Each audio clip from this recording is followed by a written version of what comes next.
நண்பர்களே வணக்கம். Welcome to வாழ்க்கை பயணம் எபிசோடு 18. இன்றைக்கி சனிக்கிழமை காலேஜ் லீவுன்றனால வீட்டில் வெட்டியாக தான் இருந்தேன். அப்படியே நம்ம மீன் நண்பர்களுக்கெல்லாம் சாப்பாடு போட்டு நேராக சாப்பிட கிளம்பியாச்சு. சாப்பிட என்ன இருந்ததுன்னு பார்த்தீங்கன்னா, சோயா பீன்ஸ் ஒரு ரசமும் இருந்தது. அதை சாப்பிட்டு அப்படியே கீழே வந்து தண்ணி தீர்ந்து போச்சுன்னு தண்ணி பிடிச்சிட்டு இருந்தேன். தண்ணி பிடிச்சிட்டு இருந்த கேப்பில் தான் ஞாபகம் வச்சு நம்ம சீரிஸை இன்னும் கம்ப்ளீட் பண்ணல, 2 எபிசோடு பாக்கி இருக்குன்னு அதை உட்காந்து பார்க்க ஆரம்பிச்சிட்டேன். அப்படியே அடிக்கிற வெயிலுக்கு ஜூஸ் குடிக்கணும் போலே இருந்துச்சு. ஆனால் அந்த ஃப்ரிட்ஜை திறந்து பார்த்தா இந்த ORS ஜூஸ் தான் இருந்தது. சரி, அதையும் அப்படியே குடிச்சு முடிச்சுட்டு மதியத்துக்கு பார்த்தா பிரியாணி வாங்கிட்டு வந்தாங்க. அதை அப்படியே ஒரு கட்டு கட்டியாச்சு. கட்டின கட்டில் தூக்கம் கண்ணு சொக்க ஆரம்பிச்சிருச்சு. சரி, கொஞ்ச நேரம் தூங்குவோமேன்னு படுத்தேன். அப்புறம் அப்படியே 4 மணி போல் என்னமோ மஜாவே இருந்துச்சு. உட்காந்துட்டேன். எந்திரிச்சு உட்காந்த உடனே அப்படியே சரி போய் குளிச்சுட்டு வரலான்னு தோணுச்சு.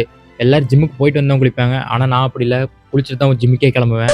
அப்படியே டிஷர்ட்லாம் போட்டு கிளம்பியாச்சு ஜிம்முக்கு. ஜிம்மில் இன்றைக்கி எனக்கு பார்த்தீங்கன்னா செஸ்ட் ஒர்க் அவுட்டு. சரி, ஒர்க் அவுட்டை பிரித்து எடுக்கலான்னு வந்துட்டேன். என்னோடய விஸ்ட் பேண்டை காணும் வீட்டில், அது எங்கே வச்சேன்னு தெரில. அதான் ஜிம்மில் இருந்ததை எடுத்து யூஸ் பண்ணிகிட்டு இருந்தேன். சரி, அப்படியே பெஞ்ச் ப்ரெஸ் போட்டு அழுத்த ஆரம்பிச்சிட்டேன். கூடிய சீக்கிரத்தில் வீட்டில் இருக்க விஸ்ட் பேண்டை தேடி கண்டுபிடிக்கணும்.